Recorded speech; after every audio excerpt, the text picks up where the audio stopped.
माँ देख फिर पीछे मत लग, सब बोल दिया ना नहीं करनी शादी तो नहीं करनी। अरे हाँ बाबा सुन लिया नहीं करनी, लेकिन क्यों नहीं करनी?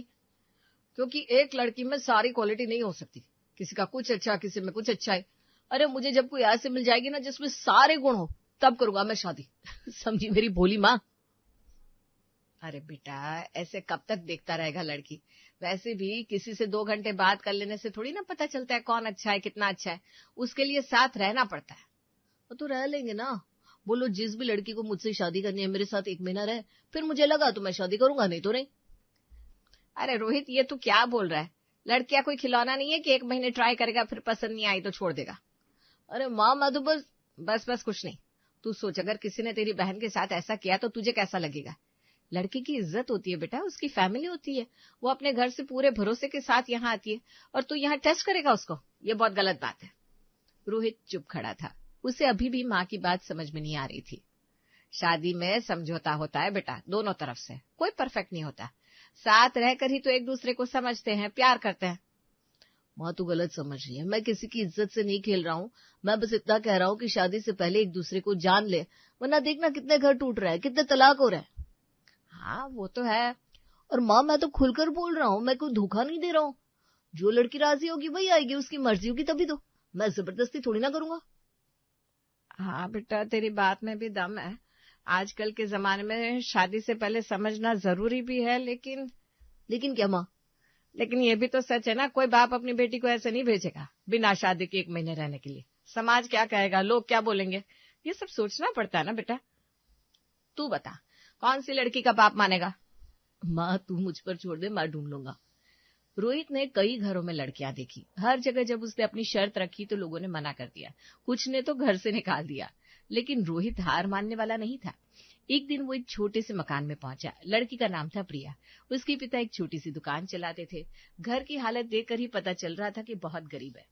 रोहित ने जब अपनी बात रखी तो प्रिया के पिता चुप हो गए।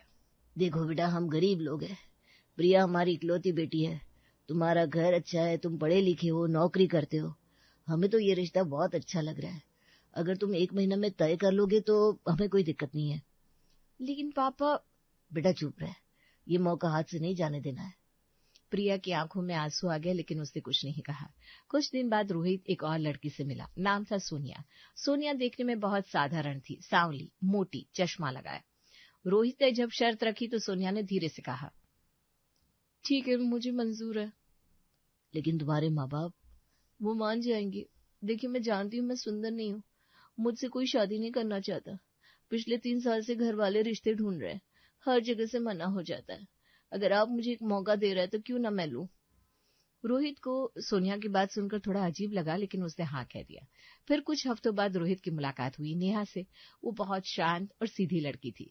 उसने ग्रेजुएशन किया था लेकिन घर से बाहर कभी अकेले नहीं गई थी। देखिए मैं मान जाती हूँ लेकिन एक शर्त है। क्या? अगर आप मुझसे शादी नहीं करेंगे तो मुझे नौकरी दिलवा देंगे, मुझे अपने पैरों पर खड़ा करेंगे। लेकिन क्यों? तुम पढ़ी लिखी हो, खुद कर सकती हो। नहीं ना, मुझ में हिम्मत नहीं है, मुझे डर लगता है घर से बाहर लोगों से बात करने में, इंटरव्यू देने में। मुझे लगता है मैं कुछ नहीं कर पाऊंगी, लेकिन अगर आप साथ रहेंगे तो मुझे कॉन्फिडेंस आ जाएगा। रोहित सोच में पड़ गया। तीनों लड़कियों ने अलग अलग वजहों से उसकी बात मान ली थी। अब उसे तय करना था कि वो किसके साथ पहले रहेगा। तो बेटा अब क्या सोचा?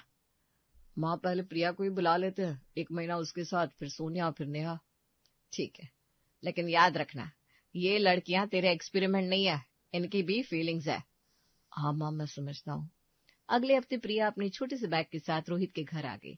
उसने सादी सी सलवार सूट पहनी थी लेकिन वो बिल्कुल साफ सुथरी और इस्त्री की हुई थी। बाल करीने से बंधे हुए थे। आजा बेटा आजा, शर्मा मत, ये तेरा ही घर है। जी धन्यवाद। पहले दिन से ही प्रिया ने काम शुरू कर दिया। सुबह जल्दी उठकर घर की साफ सफाई, फिर सबके लिए चाय बनाई, नाश्ता बनाया। माँ तो हैरान रह गई। अरे बेटा तू इतना क्यों कर रही है, आराम कर। नहीं आंटी मुझे अच्छा लगता है, घर में बैठे बैठे बोर हो जाती हूँ। दोपहर में प्रिया ने खाना बनाया। रोहित ऑफिस से आया तो खाने की खुशबू से ही मन खुश हो गया। वाह क्या महक आ रही है। प्रिया ने बनाया बेटा, चख के बता। रोहित ने एक कोर मुंह में रखा, स्वाद ऐसा कि उंगलियां चाटते रह जाए। माँ कसम से लाजवाब है, तूने तो माँ को भी पीछे छोड़ दिया। प्रिया शर्मा गई। बस ऐसे ही बना दिया। शाम को प्रिया ने घर की पूरी सजावट बदल दी। पुराने पर्दे धो दिए, नए तरीके से लगा दिए, सोफे के कवर बदल दिए। घर एकदम नया नया लग रहा था। दिन बीतते गए। प्रिया ने कभी एक शिकायत नहीं की। हमेशा मुस्कुराती रहती, माँ से बातें करती, रोहित के साथ हंसी मजाक करती, लेकिन हमेशा मर्यादा में रहती। एक दिन रोहित की शर्ट का बटन टूट गया। प्रिया ने देखा और शाम तक सिल दिया। अरे ये तूने कब कर दिया? बस ऐसी, आपको तकलीफ ना हो, माँ रोहित से बोली। देख बेटा, प्रिया कितनी अच्छी है, घर का हर काम जानती है, खाना लाजवाब बनाती है, सिलाई कढ़ाई सब आता है उसे, और देख कितनी सुंदर लग रही है। पहले दिन जब आई थी ना तो मैंने सोचा था कि गरीब घर की होगी तो शायद, लेकिन नहीं, ये तो किसी अमीर घर की लड़की से भी ज्यादा समझदार है। हाँ माँ, सच में अच्छी है। महीना खत्म होने को आया। आखिरी दिन माँ ने प्रिया को गले लगा लिया। बेटा तू यहीं रह जाना, मुझे तो तू बहुत पसंद आई। प्रिया की आंखों में आंसू आ गए। आंटी जी, ये रोहित जी की मर्जी है। रोहित कमरे में बैठा सोच रहा था। प्रिया सच में बहुत अच्छी थी, लेकिन उसके मन में एक लालच था। अगर सोनिया और नेहा इससे भी अच्छी निकली तो क्या पता उनमें प्रिया से भी ज्यादा गुण हो। शाम को रोहित ने फैसला सुनाया। देखो प्रिया, तुम बहुत अच्छी हो, लेकिन मैंने सोनिया और नेहा को भी मौका देने का वादा किया है, तो मुझे उन्हें भी चांस देना होगा। प्रिया का चेहरा उतर गया, लेकिन उसने कुछ नहीं कहा, सिर्फ धीरे से बोली, ठीक है। लेकिन बेटा, माँ प्लीज, मैंने तय किया है। अगले दिन प्रिया अपना बैग लेकर जाने लगी। माँ ने उसे गले से लगाया। बेटा माफ करना, तू बहुत अच्छी है, मेरा दिल नहीं मान रहा तुझे जाने देने को। कोई बात नहीं आंटी, शायद मेरी किस्मत में यहाँ नहीं रहना था। आप खुश रहिए। प्रिया रोहित की तरफ देखती है। उसकी आंखों में सवाल था, दर्द था, लेकिन उसने कुछ नहीं कहा, बस हाथ जोड़े और निकल गई। माँ रोहित को घूर रही थी। तूने बहुत गलत किया बेटा, बहुत गलत। पर माँ, मैंने वादा किया था, मुझे पूरा करना होगा ना। और देखना, अगर सोनिया बेहतर हुई तो। देख बेटा, तू ये क्या कर रहा है? प्रिया जैसी लड़की को तूने जाने दिया, क्या कमी थी उसमें बता? माँ, कमी की बात नहीं है, मैंने वादा किया था। वादा वादा वादा, बस यही रट लगा रखी है। बेटा एक लड़की घर में रहती है, अपना सब कुछ देती है, दिल लगा लेती है, और तू उसे ऐसे निकाल देता है, ये सही नहीं है। तू किसी की भावनाओं से खिलवाड़ कर रहा है। माँ, लेकिन प्रिया को शर्त पता थी, उसने खुद माना था ना। मैंने कोई धोखा तो नहीं दिया। धोखा ही तो दिया है बेटा। उस लड़की को उम्मीद थी, उसने सोचा होगा कि अच्छे से रहेगी तो तू रख लेगा, और तूने क्या किया? बेटा अब सोनिया को मत ला, बस कर। नहीं माँ, मैं अपनी बात पर अड़ा हूं, मुझे तीनों को चांस देना है, तभी तय करूंगा। माँ ने हार मान ली। वो जानती थी कि रोहित अब नहीं मानेगा। अगले हफ्ते सोनिया आ गई, मोटी, सांवली, चश्मा लगाए। जब वो घर में घुसी तो माँ ने उसे देखा, दिल में दुख हुआ।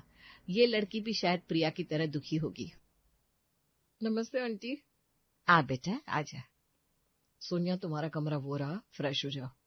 जी थैंक यू। पहले दिन से ही सोनिया ने अपनी अलग छाप छोड़ी। सुबह उठकर उसने किचन में जाकर ब्रेकफास्ट बनाया, लेकिन आलू के पराठे नहीं, पैनकेक्स, फ्रूट सैलेड और फ्रेश ऑरेंज जूस। अरे ये सब क्या है बेटा? Aunty, healthy breakfast. आप लोग रोज पराठे पूरी ये सब खाते हो ना, इससे कोलेस्ट्रॉल बढ़ता है, हार्ट की प्रॉब्लम भी होती है। वाह सोनिया, तुम तो डॉक्टर लगती हो। नहीं, बस थोड़ा बहुत पढ़ती रहती हूँ। हेल्थ के बारे में जानना जरूरी है ना। खाना खाते हुए सोनिया ने रोहित से पूछा, तुम क्या काम करते हो? मैं एक कंपनी में मार्केटिंग का काम करता हूँ। ओह ग्रेट, फिर तो तुम्हें डिजिटल मार्केटिंग के बारे में पता होगा, सोशल मीडिया, एसईओ, ये सब। हाँ थोड़ा बहुत। देखो आजकल ना सब कुछ ऑनलाइन हो गया है। अगर तुम्हें आगे बढ़ना है तो तुम्हें इन सब चीजों में एक्सपर्ट बनना होगा। मैं तुम्हें कुछ कोर्सेज बता सकती हूँ, फ्री में, बहुत काम आएंगे। रोहित हैरान था, सोनिया तो इतनी जानकार थी। शाम को सोनिया ने घर की सजावट बदल दी, पुराने शोपीस हटा दिए, नए तरीके से सब सज किया। घर किसी मैगजीन के कवर पेज जैसा लग रहा था। अरे बेटा ये सब क्या कर दिया? आंटी, इंटीरियर डिजाइनिंग, थोड़ा शौक है, देखिए ना कितना अच्छा लग रहा है, मिनिमलिस्ट लुक। दूसरे दिन सोनिया ने डिनर बनाया, इटालियन पास्ता, चॉकलेट मूज। वाह सोनिया, तुम तो शेफ हो क्या? नहीं, बस यूट्यूब देखकर सीख लिया। इंटरनेशनल कुजिन बनाना पसंद है, वो नहीं होता। एक दिन रोहित अपने लैपटॉप पर कुछ काम कर रहा था। सोनिया पास आई। क्या काम कर रहे हो? बस एक प्रेजेंटेशन बनानी है, बॉस को दिखानी है। दिखा, मैं देखती हूँ। रोहित ने दिखाया। सोनिया ने कुछ चेंजेस बताए, ग्राफिक्स, कलर स्कीम, कंटेंट, सब कुछ। यार तुम तो कमाल की हो, इतना सब कैसे आता है? बस इंटरनेट है ना, सब सीख लेती हूँ। मुझे नई चीजें सीखना पसंद है। एक शाम रोहित परेशान था। उसके पास कुछ पैसे बचे थे। वो सोच रहा था कहाँ इन्वेस्ट करे। क्या हुआ, परेशान लग रहे हो? अरे कुछ नहीं, बस सोच रहा था कि पैसे कहाँ लगाऊं, एफडी में या म्यूचुअल फंड में। एफडी? अरे नहीं, उसमें तो बहुत कम रिटर्न मिलता है। तो म्यूचुअल फंड में लगाओ ना, एसआईपी शुरू करो, लॉन्ग टर्म में अच्छा फायदा रहेगा। मैं तुम्हें कुछ अच्छे फंड बता सकती हूँ। रोहित को लगा जैसे उसे एक पर्सनल फाइनेंशियल एडवाइजर मिल गई हो। महीना बीतता गया। सोनिया ने घर को बदल कर रख दिया था। सब कुछ मॉडर्न, स्मार्ट, एफिशिएंट। रोहित को वो बहुत पसंद आ रही थी। माँ देख रही थी सब कुछ। एक दिन उन्होंने रोहित से बात की। बेटा, मुझे लग रहा है तुझे सोनिया पसंद आ गई है। हाँ माँ, सच को तो बहुत अच्छी है, इतनी समझदार, इतनी जानकार। तो फिर तय कर ले बेटा, उसी से शादी कर ले। अब नेहा को क्यों बुलाना?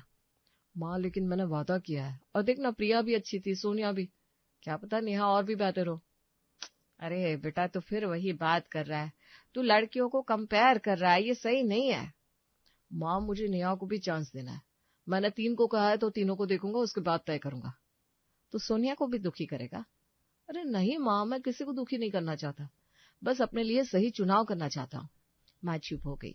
उन्हें लग रहा था कि रोहित गलत कर रहा है, लेकिन वो कुछ नहीं कह सकती थी। महीना खत्म हुआ। रोहित ने सोनिया को बुलाया। देखो सोनिया, तुम बहुत अच्छी हो, लेकिन मुझे नेहा को भी मौका देना है। सोनिया का चेहरा उतर गया, लेकिन उसने हिम्मत से कहा, ओके, नो प्रॉब्लम, तुम्हारा डिसीजन है। लेकिन उसकी आंखों में दर्द साफ दिख रहा था। अगले हफ्ते नेहा आ गई। शांत, सीधी, सादे कपड़े पहने, चेहरे पर एक अजीब सी गंभीरता। आजा बेटा, बैठ। जी आंटी, धन्यवाद। पहले दिन नेहा ने घर का चक्कर लगाया, फिर अपने कमरे में बैठकर किताब पढ़ने लगी। माँ ने सोचा शायद थकी होगी, लेकिन शाम को भी नेहा किताब में ही लगी रही। नेहा, क्या पढ़ रही हो? बस एक बुक, पर्सनल डेवलपमेंट की, बहुत अच्छी है, आप भी पढ़ सकते हैं। ओह अच्छा। दूसरे दिन नेहा ने घर की साफ सफाई की, लेकिन प्रिया की तरह पूरा दिन नहीं, बस जरूरत भर। फिर वो अपनी पढ़ाई में लग गई। बेटा, खाना नहीं बनाएगी? आंटी, आज मैं बनाती हूँ, कल आप बनाना, हम बारी बारी से करेंगे। ये भी तो जरूरी है कि आप भी आराम करें। माँ को अच्छा लगा। नेहा सोच तो रही थी उनके बारे में। एक दिन नेहा ने देखा कि रोहित एक महंगी वॉच खरीदने की सोच रहा है। रोहित जी, ये क्या देख रहे हैं? बस एक वॉच पसंद आ गई है। लेकिन इतनी महंगी, 50,000 की, और आपके पास पहले से 2 वॉच तो है। ये जरूरत है या शौक? शौक ही है। तो फिर मत लीजिए, फालतू खर्चा। ये पैसे बचाइए भविष्य के लिए, या फिर किसी अच्छी जगह इन्वेस्ट कीजिए। रोहित को थोड़ा बुरा लगा, लेकिन नेहा की बात में दम था। एक शाम नेहा माँ से बात कर रही थी। आंटी, आप पूरा दिन घर में क्या करती हैं? बस बेटा, खाना बनाना, टीवी देखना, और क्या करूं। आंटी, आपको कुछ करना चाहिए, कोई हॉबी, कोई काम। आप इतनी एनर्जेटिक है, बैठे बैठे समय बर्बाद हो रहा है। अरे बेटा, अब इस उम्र में क्या काम करूं? कुछ भी। आप सिलाई सीख सकती हैं, या पेंटिंग, या फिर कोई ऑनलाइन कोर्स कर सकती हैं। बुजुर्गों के लिए बहुत सारे कोर्सेस होते हैं। माँ को अच्छा लगा, नेहा सही कह रही थी।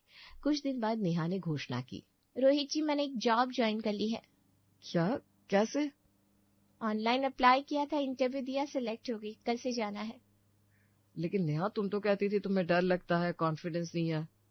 हाँ था, लेकिन अब नहीं। मैंने यहाँ आकर बहुत कुछ सीखा, मोटिवेशनल बुक्स पढ़ी, वीडियोस देखे, और मुझे लगा कि अगर अब मैंने कोशिश नहीं की तो कब करूंगी। तो मैंने ट्राई किया और हो गया। वाह बेटा, बहुत अच्छा किया तूने। रोहित भी खुश था। नेहा में इतना बदलाव। नेहा रोज ऑफिस जाती, शाम को आती, फिर घर का काम, फिर पढ़ाई। उसका हर काम एक रूटीन में था। कोई फालतू खर्चा नहीं, कोई बेकार का शो ऑफ नहीं। एक दिन रोहित ने पूछा, नेहा, तुम इतनी सीरियस क्यों रहती हो? थोड़ा एंजॉय भी करो। रोहित जी, मुझे अपने पैरों पर खड़ा होना है, अपनी पहचान बनानी है। मैं अपने मायके में कभी बाहर नहीं निकली, हमेशा घर में रही। लेकिन अब जब मुझे ये मौका मिला है तो मैं इसे बर्बाद नहीं करना चाहती। मुझे अपने लिए कुछ करना है, समझे? रोहित को नेहा की बात समझ में आ गई। वो सिर्फ एक गृहिणी नहीं बनना चाहती थी, वो अपनी पहचान बनाना चाहती थी। महीने के आखिर में माँ ने रोहित से कहा, बेटा, नेहा भी बहुत अच्छी है, उसमें भी बहुत गुण है। वो सेल्फ डिपेंडेंट है, समझदार है, फालतू खर्चा नहीं करती, और मेरा भी ख्याल रखती है। हाँ माँ, मुझे भी वो पसंद आ रही है। उसने जॉब भी ज्वाइन कर ली है, अपनी लाइफ भी सेट कर ली। तो फिर तय कर ले बेटा, किससे शादी करनी है। तीनों को देख लिया, अब फैसला कर। रोहित सोच में पड़ गया, तीनों में से किसको चुने, प्रिया, सोनिया या नेहा। रोहन ने तीनों लड़कियों को फोन किया। उसने तय कर लिया था कि वो किसी से भी शादी कर सकता है क्योंकि तीनों ही अच्छी है, लेकिन पहले उसने प्रिया को फोन किया। हेलो प्रिया, मैं रोहित। हाँ बोलिए। देखो, मैंने सोचा है कि मेरा मतलब है तुम बहुत अच्छी हो, क्या तुम मुझसे शादी करोगी? प्रिया चुप रही, फिर धीरे से बोली, नहीं रोहित जी, मुझे माफ कीजिए। क्या? लेकिन क्यों? देखिए, जब मैं आपके घर आई थी तो मैं गरीब थी, मजबूर थी, लेकिन उस 1 महीने में मैंने खुद को पहचाना।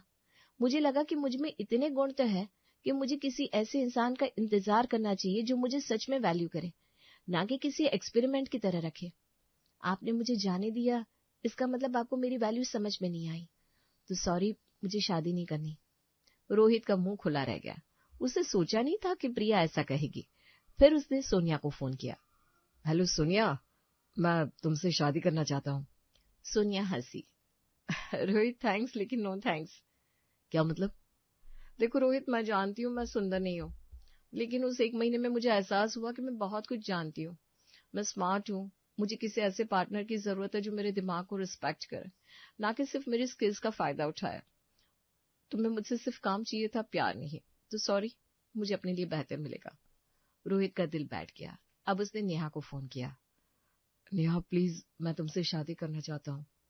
रोहित जी, मैं आपकी शुक्रगुजार हूँ, आपने मुझे ये मौका दिया। मैंने खुद को खोजा, अब मैं नौकरी कर रही हूँ, मैं सेल्फ डिपेंडेंट हूँ, मुझ में कॉन्फिडेंस आ गया है। लेकिन अब मुझे एक ऐसे पार्टनर की जरूरत है जो मेरे साथ कंधे से कंधा मिलाकर चले, जो मुझे कंपटीशन की तरह ना देखे। आप तो तीनों को कंपेयर कर रहे थे, मुझे ऐसा पार्टनर नहीं चाहिए, सॉरी। रोहित का फोन हाथ से गिर गया। तीनों ने मना कर दिया। तीनों ने? वो माँ के पास गया, आंखों में आंसू थे। माँ, तीनों ने मना कर दिया, मुझसे कोई शादी नहीं करना चाहता। माँ ने गहरी सांस ली। मैंने कहा था ना बेटा, तू लड़कियों को खिलौना समझ रहा था। माँ, मैंने बहुत गलत किया। मैं सोच रहा था मैं परफेक्ट लड़की ढूंढ लूंगा, लेकिन मुझे समझ में नहीं आया कि परफेक्ट कोई नहीं होता। बेटा, शादी सिर्फ योग्यता से नहीं होती, प्यार से होती है, साथ रहने से, एक दूसरे को समझने से। तू चाहता था कि पहले परख लो फिर शादी करो, लेकिन असल में शादी के बाद ही तो एक दूसरे को समझते हैं, साथ रहकर, प्यार करके, समझौता करके, एक दूसरे की कमियों का स्वीकार करके। रोहित रो रहा था।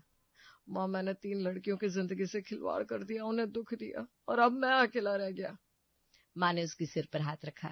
नहीं बेटा, तूने उन्हें दुख नहीं दिया, तूने उन्हें खुद को पहचानने का मौका दिया। रोहित ने सिर झुका लिया। माँ, अब क्या होगा? माँ मुस्कुराई। अब तू इंतजार करेगा, जब सही वक्त आएगा, सही लड़की आएगी, तब तू उसे दिल से चुनेगा, दिमाग से नहीं, समझा? रोहित ने हाँ में सिर हिलाया। 3 महीने में 3 बहुएं आई, लेकिन कोई नहीं रुकी, क्योंकि रोहित ने उन्हें सिर्फ परखा, प्यार नहीं किया, और आखिर में वो अकेला रह गया, अपनी ही सोच का शिकार।